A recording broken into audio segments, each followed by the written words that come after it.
Magandang araw sa ating lahat. Ito may isi-share ako sa inyo na meron akong binili na LED TV sa halagang 20 pesos. Binili ko ito sa Magbubuti at itesting natin ngayon kung pwede pa ba itong ma-repair o hindi na. So yan po ay naka-plug in sa power source. Ngayon ay i-turn on natin yung power. Yun po yung display ng panel.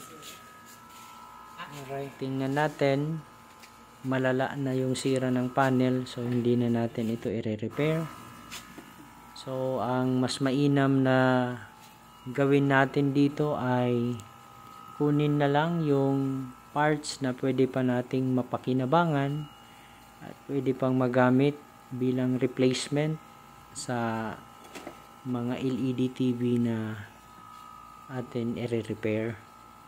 Sa ganitong pamamaraan, tayo po ay nakakatulong para mabawasan yung pagtapon ng mga electronic waste doon sa dump site. So itong top board, yan ay pwede pa nating magamit. Itong main board, yung speakers, yung frame, yung diffuser, tsaka yung backlight. Yang mga yan ay pwede pa natin magamit yan sa pag-repair ng LED TV. Bali yung itatapon lang dito ay yung LCD panel.